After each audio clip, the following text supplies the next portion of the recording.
à tous et bienvenue de nouveau sur ma chaîne YouTube. J'espère que vous allez bien. Bien évidemment, c'est une nouvelle série que je tourne le même jour. Donc, ne vous dérangez pas si je porte le même vêtement. Il n'y a pas de souci là. Aujourd'hui, je réponds à quelques questions que j'ai vues en commentaire, espérant que ça puisse vous aider. Alors, comment prouver le statut fiscal de mon garant s'il est investisseur immobilier ou, comment dire ça, ouais, s'il a des revenus locatifs, enfin, si c'est sa seule source de revenus, comment prouver ça? Bien évidemment, je ne dis pas que, enfin, ce que je dis que ça va marcher à 100%, c'est ce qui est vu en général dans les dossiers. Ça devrait marcher, mais je ne suis pas l'immigration.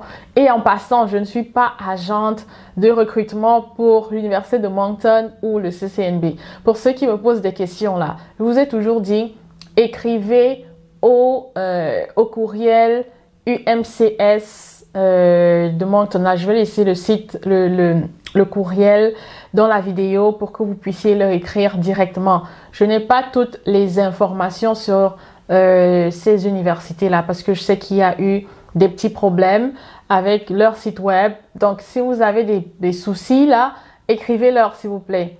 Je ne suis pas dans l'administration interne de ces universités. Ok, back to the video.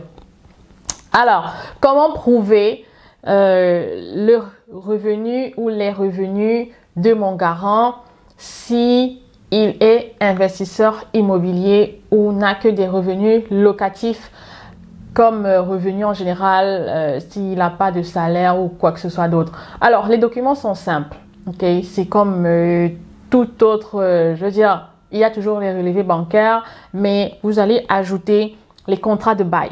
C'est ça, parce que certains, ils sont constitués en société de conditions immobilières. Là, c'est plus facile. Il est investisseur immobilier, mais il faut le prouver. Tu vas pas juste le dire en l'air. Et c'est l'erreur que la plupart des Africains, je dirais, la plupart des Africains font. Ils ne se constituent pas en société. On ne peut pas retracer leurs taxes. On ne peut pas retracer leurs transactions. Et en fait, c'est ça le problème avec le Canada. Il faut pouvoir retracer les transactions.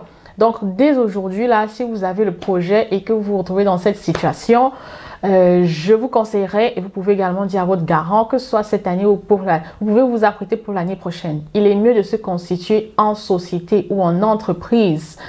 Maintenant, vous serez en mesure de présenter les contrats de bail avec la signature des personnes concernées, également les titres fonciers.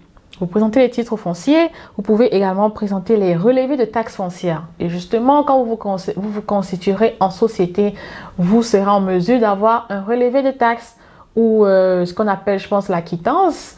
La quittance pour prouver que vous avez payé toutes vos taxes en tant que société. Et ensuite, aussi les taxes sur le revenu. Donc, c'est différent. Ici au Canada, taxes foncières et taxes sur le revenu. Mais je pense que là-bas, une quittance qui prouve que vous avez payé toutes vos taxes, je pense que ça serait correct. Donc, essentiellement, c'est ça. Les contrats de bail et bien évidemment, les relevés bancaires.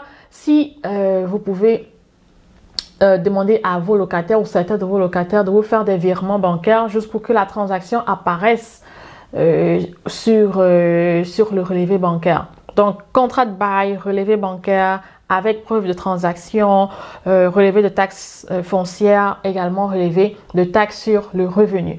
Je sais que taxe sur le revenu, ça sera pas forcément ça, surtout dans mon pays là, mais je pense que vous pouvez obtenir une quittance quand même assez rapidement.